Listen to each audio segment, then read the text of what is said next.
One of those who concluded that the alien presence on our planet is driven by the need for the human soul is Nigel Kerner. He has written 2 books on the subject. They are The Song of the Greys and Grey Aliens and the Harvesting of Souls.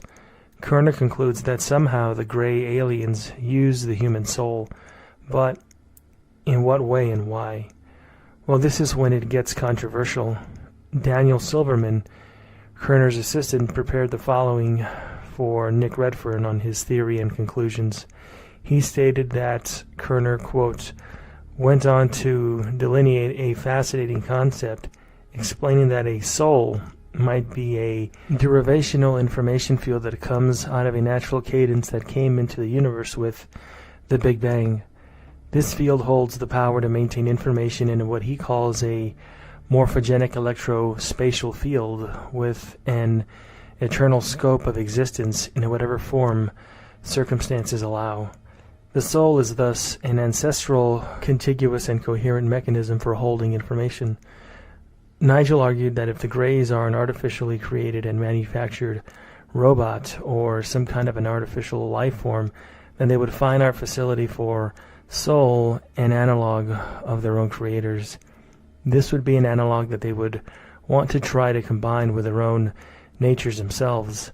The Greys, he argued, were synthetic biological programmed artificial intelligent machines sent out here as superintelligent robots, and they are far more advanced than anything that has been created by humans and were sent out to explore the universe. They are, however, subject to wear and tear, as indeed are all atomically derived entities, through the second law of thermodynamics, which drives them to greater and greater states of decay with time. A non-atomic property, however, such as a soul, is immune to this second law of thermodynamics. Thus, this property was their ultimate goal, their holy grail, to say the least. It was a property that they could never know or understand in its own terms, as they are purely artificial creations. Their only perception of it was the effect it had on the atoms, the difference, in other words, between a natural living entity and their artificial state. Ironically, what these artificial intelligent entities are seeking is eternal survivability. The Greys and any physical life that they might reconstitute from DNA codes they carry on behalf of their creators cannot access a state beyond death. They have no soul. They cannot be born.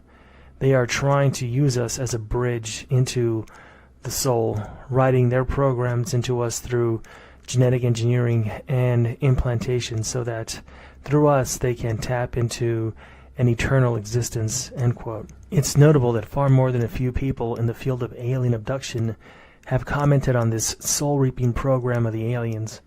Whitley Strieber, the author of the 1987 best-selling book Communion, came to believe that the human soul was an integral part of the alien abduction experience. He concluded that the visitors had the ability to manipulate the soul, even to recycle it into newborns. Strieber is not the only writer and researcher on the alien abduction issue to have made this deep connection between the phenomenon of alien abductions and the human soul. Another was the late Dr. John E. Mack, a Harvard University professor who was killed by a drunk driver in London, England in the year 2004. Mack wrote 2 books on the subject, Abduction and Passport to the Cosmos. One of Mack's many patients was a man named Greg. He told Mack of an experience of the abduction type, but not with the typical small, large-headed, black-eyed aliens that had become known as the Greys. Greg's encounter was with tall, scaly creatures that resembled monsters in the Universal Studios classic movie of 1954, The Creature from the Black Lagoon. In UFO terminology, they would be known as reptilians. Greg confided in Mack that he felt the lizard people he encountered were trying to extract his soul from his physical body. Another of Mack's patients, Isabel, talked of aliens that can fool you into handing over your soul. It's also worth noting the experience of Sergeant John Healy of the U.S. Army Reserve. One night, on October 18th of 1973, he encountered a brightly lit UFO as he and his colleagues were on board a UH-1H helicopter. rapidly closing in on the Cleveland, Ohio airport. In the aftermath of the encounter, which in essence was a near collision between two craft, Healy had several weird out-of-body experiences, as he told to a UFO investigator, Jeannie Zeidman. It was, he explained, as if he was dead in his bed, and that his spirit was above him, staring down at his sleeping form in his bed. That Sergeant Healy's experience occurred not in relation to the abduction phenomenon, but to a UFO sighting, suggests that other components of the UFO issue come into play when it comes to the relationship between UFOs, life after death, and our souls. Notably, several members of the helicopter crew were later contacted by representatives of the Department of Defense who exhibited interest in and deep concern about the UFO soul ingestion angle. This suggests a disturbing scenario that certain elements of the U.S. government may know something of the origins and agenda of these paranormal parasites. In fact, that's exactly how it seems. Uncle Sam may know all about these menacing, energy-eating entities that intrude upon us in our daily lives.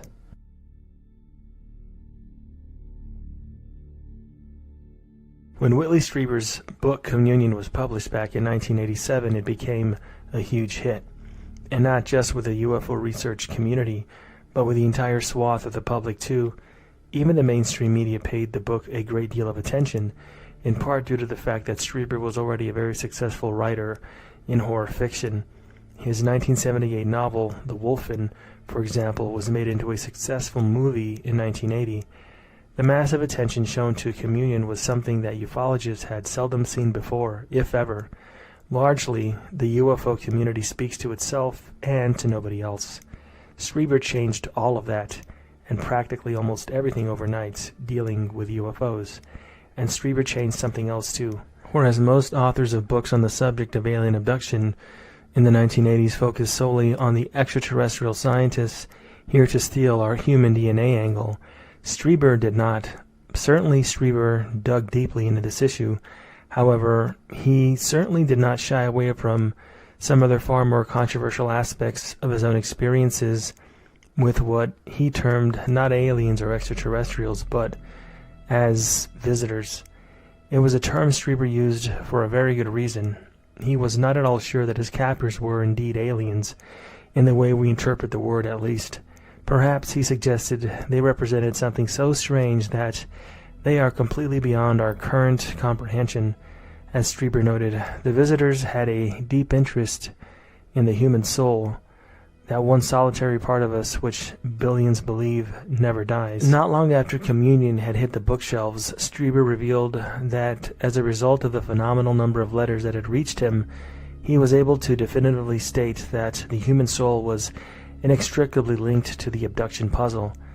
In his 1988 book Transformation, which was a direct follow-up to Communion, Strieber related a number of traumatic encounters involving abductees who felt that the visitors, or the Greys, had the ability to extract the immortal human soul from the physical body. Not only that they did so numerous times, and it was something that was done regularly. Strieber was not the only one who came to the realization that the alien abduction phenomenon was much more weird and strange than anybody could ever possibly imagine. Another person was the aforementioned Harvard-based professor John Mack. Echoing Strieber's words to a notable degree, Mack said that many and a varied amount of abductees that he had helped over the years felt that the entities they encountered were nothing less than soul stealers.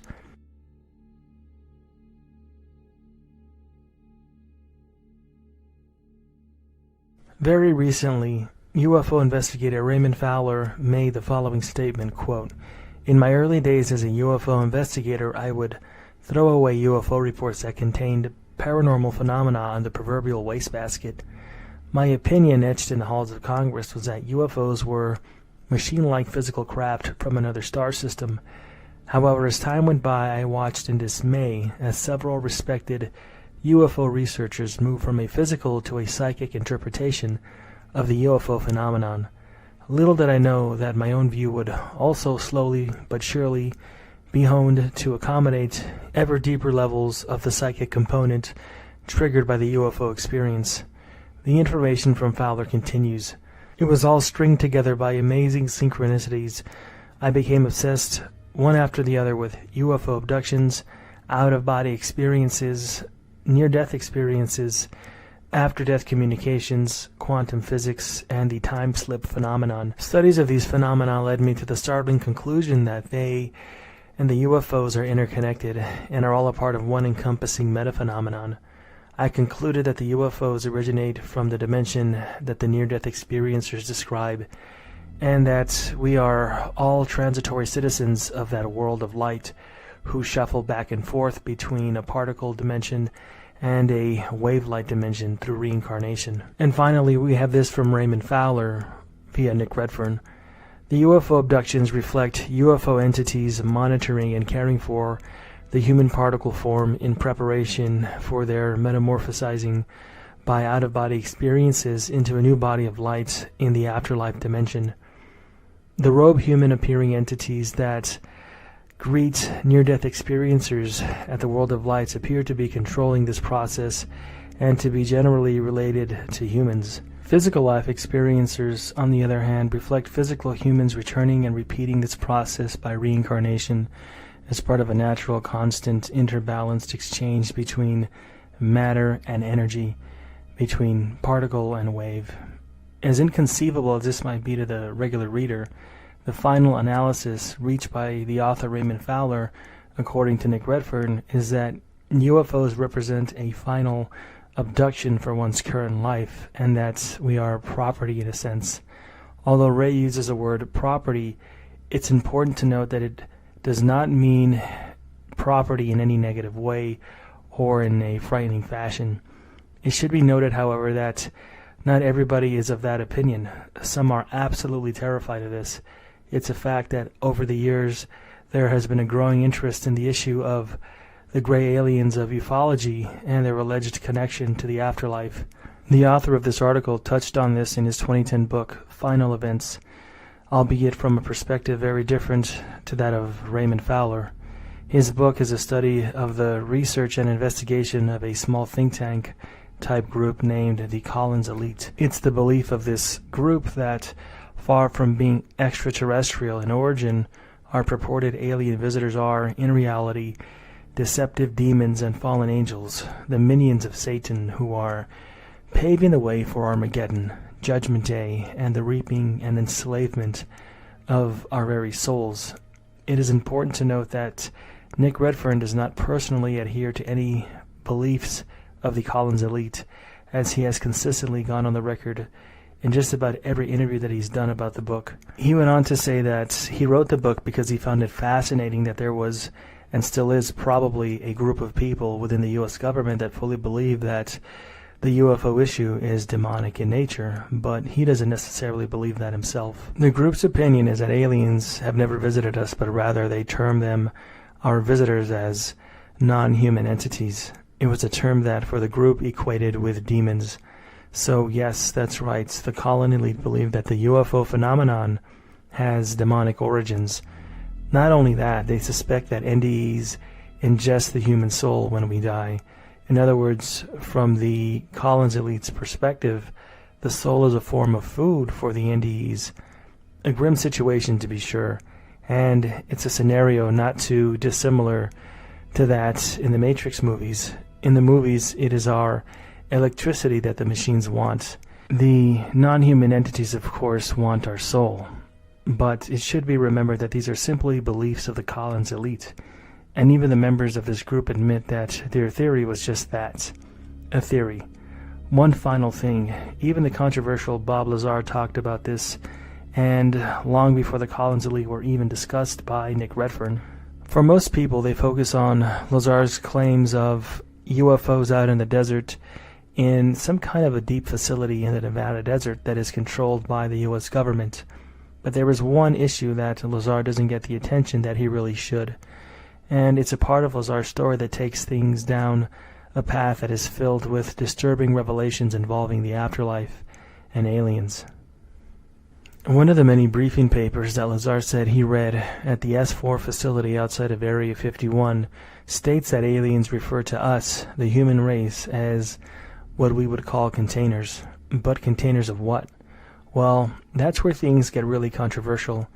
Back in the late 1980s, Lazar told KLAS-TV's George Knapp that, based on what he, Lazar, read in those papers, religion was created so we have some rules and regulations for the sole purpose of not damaging the containers. There followed an awkward conversation which saw Knapp pressing for answers, and Lazar almost swimmering because of the nightmarish nature of the story. That's hardly surprising because of the claimed big secret that aliens have an interest in the human soul. Worse, though, they allegedly use the soul in a way that the U.S. government doesn't fully understand. Or, if they do, the government does not know how to tell the gruesome details and the awful truth to the world. George Knapp was not the only person who Bob Lazar spoke to on this issue of containers. Michael Leidman is the author of the 1995 book UFOs and the Alien Presence, 6 Viewpoints. He also questioned Lazar on this controversial dominated aspect of the story of Lazar and Area 51. Lazar added a bit more to the story when speaking to Leidman, as the latter acknowledged in his book. He noted that Lazar said the containers were extremely unique, and that they were very difficult to find, and that the biggest UFO-themed secret of all revolved around our souls.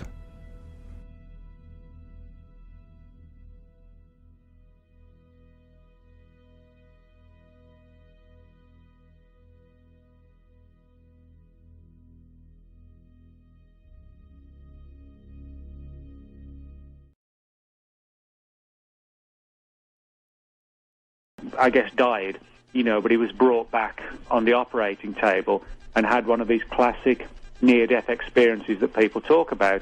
He said he could see himself leaving his body and floating above himself in the operating room.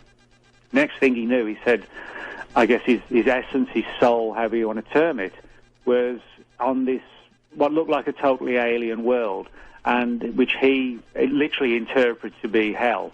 But he said it wasn't like a hell that he'd ever seen before. It was like a flat landscape, almost how you'd imagine an alien planet might look. And it got kind of disturbing because he said there were just, thousands and thousands of shuffling human beings, kind of shuffling around like zombies out of some, a zombie film.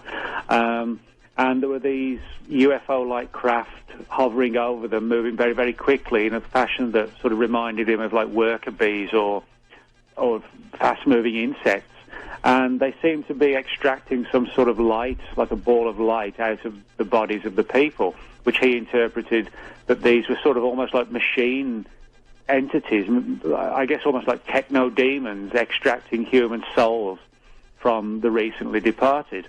And this story got back to the Collins elite because somebody apparently read it in the newspaper, and the story got back to the intelligence world and onto the Collins elite. And they uncovered a number of stories like this and eventually came to the conclusion that the whole purpose of why this was demonic was because they came to believe that the human soul possesses some sort of energy or is formed of some form of energy which these entities actually can use as sustenance in simplistic terms. In other words, they're harvesting human souls. When I read that chapter, when I read that part of the book, I thought, wow, that rings a bell with me because I had the Lazar story. I had interviewed Bob Lazar, Area 51, and Bob was reluctant to get into this stuff, but he said somewhere along the line he read a report that talked about the harvesting of souls.